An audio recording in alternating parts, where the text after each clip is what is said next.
Hi, and welcome everyone. Thank you for joining me today, where I will be speaking about getting a grip on overwhelm, emotion regulation through the neurodivergent lens. To give you a quick overview of what you'll learn about today in this talk, we will be going over neurodivergent overwhelm. I'm going to help you understand the intricate link between emotions, the neurodivergent mind, and why overwhelm just hits differently for neurodivergent folk.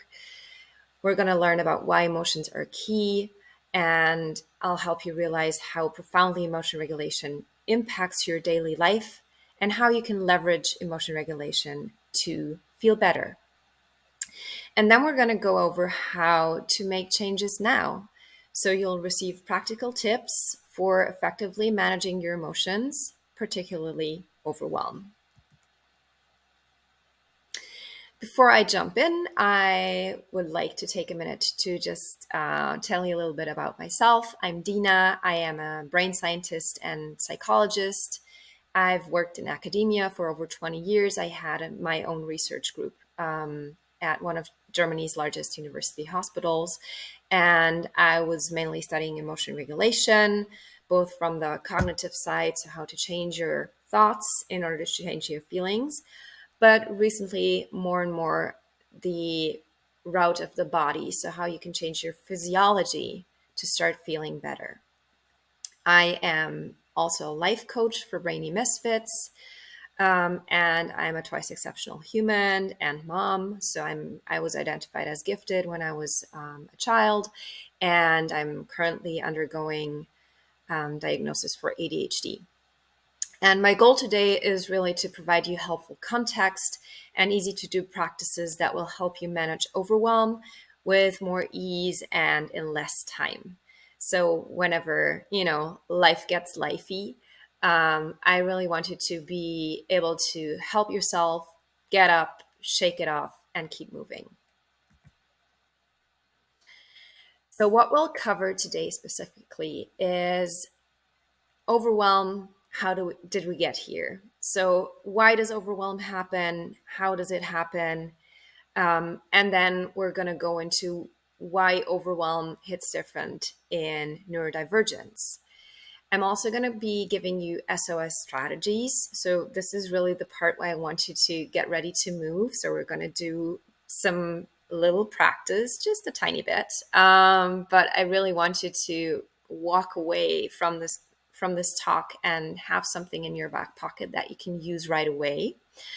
And then we're going to look at how you can really take the reins and what you can do to experience less overwhelm in the future. So, how did we get here? Overwhelm is very common. It's not something that is neurodivergent specific. Everybody experiences overwhelm. But I think there are just a couple of things that are a little different, a little more specific for neurodivergent people. And I'm going to kind of lump them together because I'm talking to you neurodivergent folk, or at least people who are like interested in the topic of neurodivergence. So one of the things that I see in my clients and that I see in myself that creates a lot of overwhelm is the realization of not fitting in. So just the pressure of managing your neurodivergent brain in a largely non-neurodivergent world, and all the stress that creates in you individually. Then also being misunderstood. There is usually a lack of mirroring by your peers. If you belong to any minority, of course, it's hard to find people who really understand your perspective, your struggles, and what you're going through.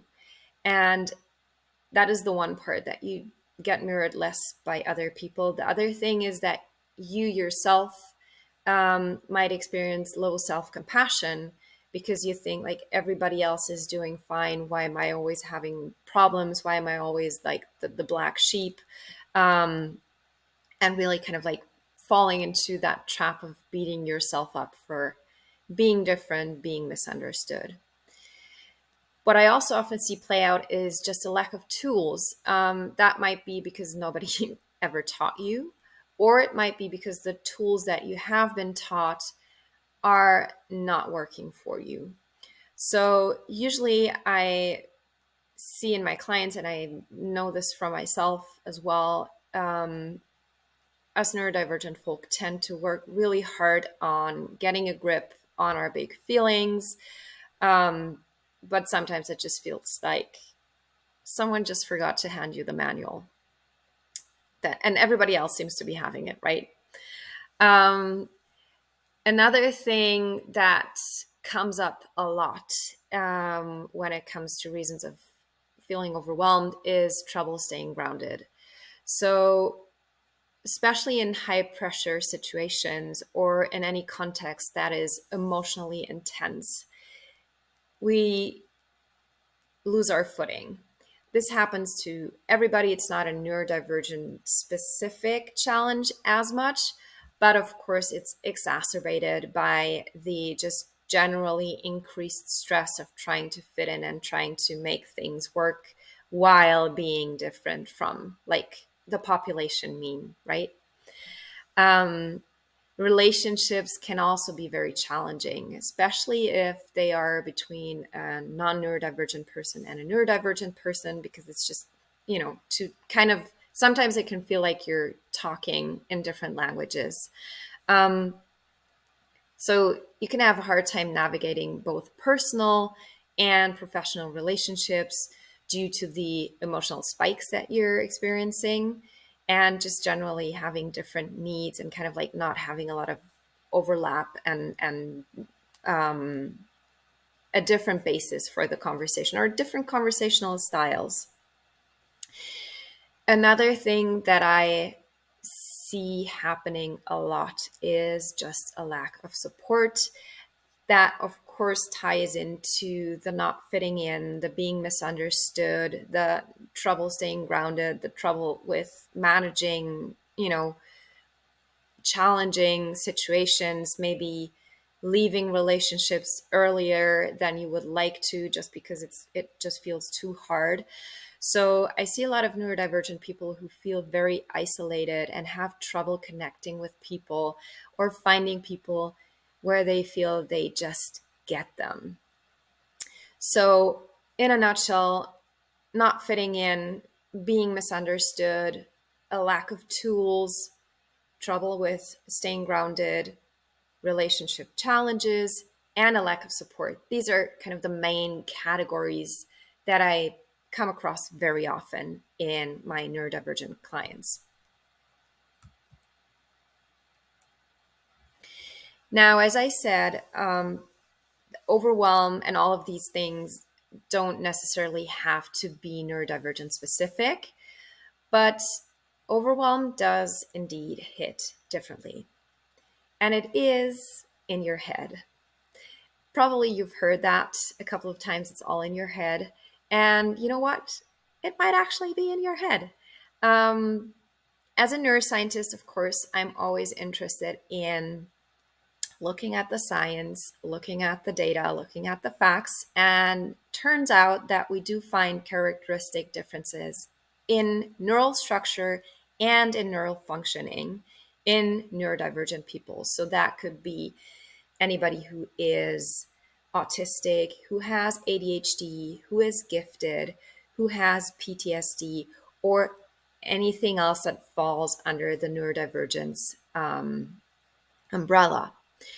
So one thing that I found really striking when I looked at the literature is that these brain differences are often found in regions that underlie emotional processing and executive functions in general. So usually you have this kind of interplay between the regions that do more emotional processing, like bottom up, you perceive something on the outside or maybe also on the inside that creates an emotional response or that is emotionally evocative. And then if you want to regulate that, like you hear somebody say something and you want to keep yourself from slapping them in the face, that is where you need executive functioning. That is where you need the prefrontal cortex, so the frontal part of your brain, to step in and really regulate yourself, regulate your behavior, regulate the emotional process to be intentional and really like follow your goal. And these regions, especially the prefrontal regions, are impacted by neurodivergence, a lot of neurodivergence, that is.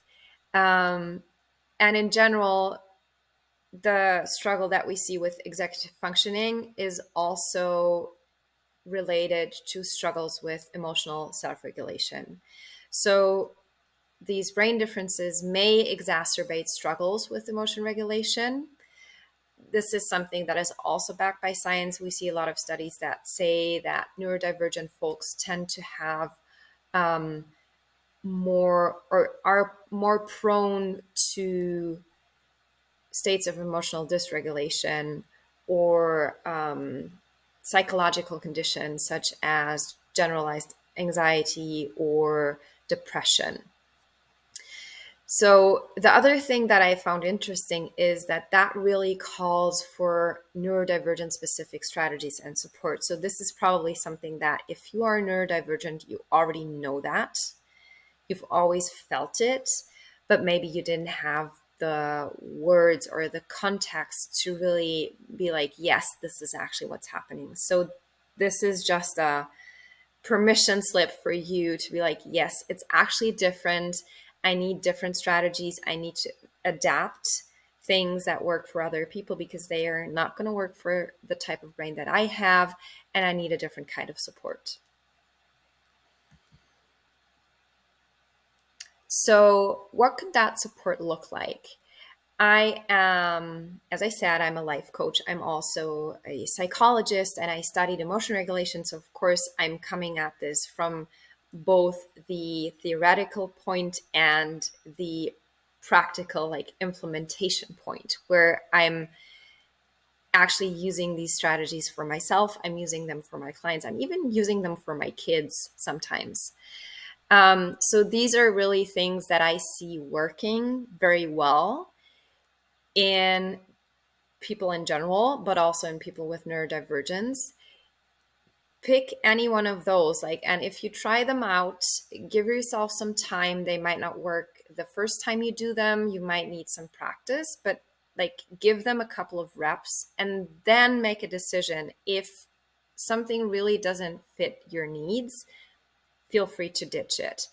This is just kind of like a starting point, a little toolkit that I like to give my clients and that I would like to give you today to take away from this talk and really put in your pocket and pull out when you need it. So one thing that I really like is the 5, 4, 3, 2, 1. It's when shit has hit the fan, you find 5 things you see and name them. You can do this out loud. You can do this silently in your head. I recommend doing it out loud just because it gives you an additional feedback loop of hearing yourself say the thing. So you find 5 things that you see. You name 4 things you can touch from where you're at, 3 things you hear, 2 things you smell, and 1 thing you taste. And usually what that does is it anchors you into the moment, especially if you speak it out loud. It gives you an additional feedback loop. As I said, it really puts you in the moment. It gives you a little bit of distraction from whatever is causing the overwhelm or the big emotions. And it helps you kind of come back to the here and now and become flexible and able to act again. Another thing that I like to do for myself quite often is the physiological sigh. And I'm going to show you how that works. It's very simple.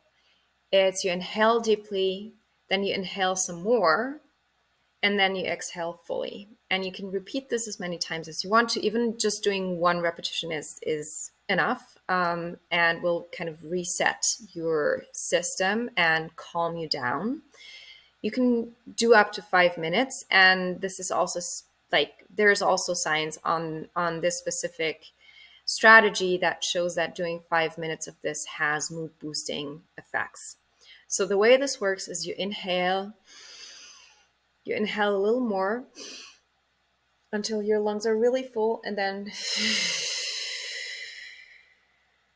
you let go.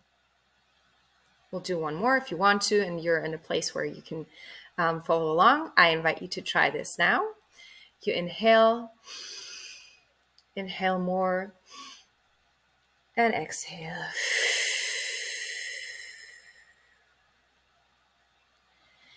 And it's deceptively simple, but it's very effective. Try it.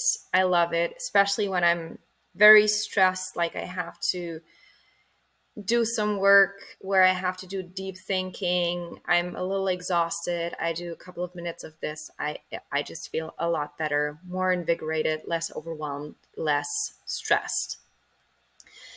Another thing that I love is movement in general. Just move your body. Do whatever you want to do, whatever strikes your fancy. You can do jumping jacks. You can do soft stretching. You can just in your seat. Oh, now you can't see me. Just do a little bit of stretching. Combine it with some deep breaths. You can take a walk, or something that is like absolutely dear to my heart is blast some music and dance. Like I do this in the middle of the day. I have done this in my office at the university with my headphones, obviously. It's just such a mood booster, and it will get you back into your body, back into the moment, back into action mode super fast. It's fun. It's, you get to work all your muscles, you get to relax, you get your heart pumping and your blood flowing. It's wonderful.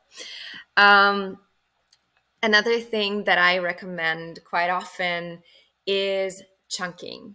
So if you are like, you have to do a project, like for example, take this talk. I had to do this talk. And of course, in good ADHD fashion, I pushed it off to the last minute because I felt overwhelmed. Like, where do I even start, and all the things. So what I did to help myself is, because I know that the most challenging part for me is to get started. So even if I'm motivated, even if I want to do something, the getting started part is what really trips me up. So the way I try to help myself is I divide tasks into smaller bits and actionable items. So I really try to break it down into something that I can do without having to prepare.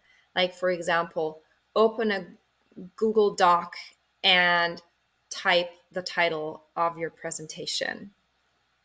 That is something that's very simple. I don't need a lot of preparation. I can just do it.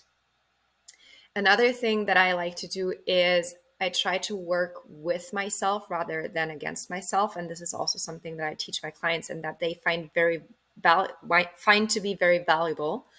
Is, so for example, with ADHD, also with autism, and also with giftedness, we tend to have these phases of extensive hyperfocus. So if we're really into something, we're going to do the deep dive. We're going to forget to eat. We're going to forget to drink. We're going to forget to get up and move our body. We're going to forget to go to the bathroom. And, I don't want to tell you never hyperfocus, but kind of like combine these two. So you can do small sprints, like for example, the very tiny thing of open the Google Doc and do some writing. And also, like, trust yourself. If you know that you're someone who will hyperfocus the night before, trust yourself. Trust yourself to show up for yourself in that way. Don't try to force yourself to like do a little bit every day and like the same amount of work every day for 2 weeks leading up to the thing that you need to prepare. Trust yourself. Do the small sprints. Do some preparation work to make it easier for yourself, like once the hyperfocus kicks in, and you can really leverage that. But try to make it easy and work with what you have, work with what's already working for you. Another thing that I think is very, very underrated is connection. So, us humans are absolutely wired for co-regulation. So, I invite you to really ask for co-regulation and be specific, like be very specific in asking for what you need. Call up a friend, write in a forum, and be specific. Be like, I need to vent, or I would like feedback, or I need your tips and tricks. Tell people how they can help you, and generally, they will. They will be glad to help you. Um, if you have somebody close by that you really trust and you're comfortable with, like body contact. Something that is very helpful is humming chest to chest. So just having that kind of vibration, like when a cat is lying on you and purring, just having that vibration. You can even do it for yourself, but doing it with another human is just very, very soothing and calming. Soft or firm touch, whatever feels best to you. Play fighting, get amongst it, do whatever floats your boat, ask another person, be specific, and generally, as I said, they will be happy to help. And then another thing that I really, really, really recommend, because it's an amazing tool, and also because I published the first two brain science study papers on the topic, is tapping. So if you've never heard of tapping, it is a very simple strategy for emotional regulation. And what you do is you just tap on different body points. This is what it kind of looks like, on the face and also on the upper body. Now you can't see all of it, but it's very simple and it's very effective because it has this rhythmic touch that really anchors you into the here and now. And you don't need to push away your emotion. You can actually stay with the emotion and tap while you're in the emotion. And it's very amazing what that does is you don't need to like wreck your brain and try to find a reframe or whatever, do mindset work, anything complicated. You can just do tapping. And what that does is it helps your system integrate the emotion. So if you're going through something harsh, if you're feeling frightened or anxious or depressed, doing tapping while staying in the emotion will help your system to take care of itself without you having to do anything elaborate. It's really amazing, very simple, very effective. It's backed by science. And if you want to know more about that, feel free to reach out. I am happy to tell you all about it. I also have a little freebie that I'm happy to send you. It's going to be somewhere in the summit files as well. It's a little mini tapping guide that you can use for yourself, where I just walk you through the tapping points, the 16 tapping points of the technique that I use.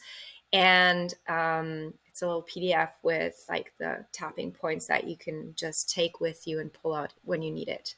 And the most amazing thing is that it even works if you only imagine to be tapping. So say you don't like going to the dentist or the doctor, and you can't, like, especially if you're at the dentist, you can't tap in your face, but you can just imagine tapping, and that works really well. Like, I had family members go to the dentist after 20 years of like being super afraid, and it worked like a charm. Highly, highly, highly recommend. If you have questions, as I said, reach out. I'm happy to send you the guide. And yeah, would love for you to have this tool in your toolbox. All right. So I hope you find these strategies useful, but I think the most valid strategy, or the best thing you can do, is to avoid overwhelm in the first place. So in this last part, I really want to tell you, or encourage you to take the reins and help yourself avoid as much as possible running into overwhelm. So one thing that you can do and that I really recommend and have all my clients do is define your own standards as much as you can. I realize that there are limits to this, but like as much as you can, get clear on what you want. If you don't know what you want, you probably know what you don't want. That's a good starting point. Like, get clear on what you don't want and start there. And then do it. Action brings clarity. Once you get going, once you start doing things, you will get feedback. You will find out what works for you, what doesn't work for you. You get to tweak and improve along the way. And then also reflect regularly. Take some time. It doesn't have to be long. It can be 2 minutes while you're brushing your teeth or on your commute, whatever. Reflect on what works and what doesn't. Reflect on the action you took and the clarity that came from that, and adapt your strategy and really define your own standards. I like standards better than boundaries because that feels very rigid. Standards can be this very living, breathing thing that is very flexible and adaptive. The other thing is, I invite you to adopt the magic of small steps. I think breaking things down into chunks, identifying your personal kryptonite, like as I said, for me, it's initiation of a task, like getting to actually do the thing. For you, it might be something else, staying in it when you're getting bored, whatever. And then use apps or fidget toys or movement, the SOS strategies that I just told you about. Use them strategically to help you get over the hump, whatever that hump might be for you. So define your own standards and take small steps. And that is a very, very good strategy that in the long run will help you avoid a lot of the overwhelm that you're encountering in your everyday life as a neurodivergent person in a largely non-neurodivergent world. All right, so to sum it up, we talked about how overwhelm happens. In neurodivergent folk, what we see is usually overwhelm being caused by being different, by a lack of tools, or by a lack of support. The reason why it hits different is that neurodivergent brains are indeed different, and these differences impact self-regulation and call for neurodivergent specific support. We covered some SOS strategies, ways to change your body, ways to change your environment, and ways to manage your energy to really help you take something with you from this talk into your everyday life that you can implement every day to just start feeling better right now. And then in the last part, I encourage you to take the reins, to really define your own standards, to be clear on what works for you, to work with yourself, not against yourself, and to focus on small steps. You don't need to jump up the mountain. In fact, that is what creates a lot of the overwhelm, is if you expect too much from yourself, you do the thing, you hit a wall, you kind of give up, and then you're back to square one, and you have one more bad experience in your backpack. So, I really hope that you found this valuable. And if you want to stick around for more things on personal development, professional growth, and community impact, I would love to see you connect with me somewhere on Facebook, on Instagram. I'm on LinkedIn. You can send me a message. My email address is on this slide. And if you want to have a little more insight into my brain, I invite you to read my Substack, where I just share hot takes on reality and how to deal with it. It's a pitch-free zone, so you can just read it. You can sign up. I'd love to see you around. And thank you so much for listening. Happy to hear your feedback. If you have any questions, let me know. I'm going to share the tapping guide with you as well if you want to. And just here's to a happy neurodivergent life with a lot of joy and wonder. Thank you. Bye.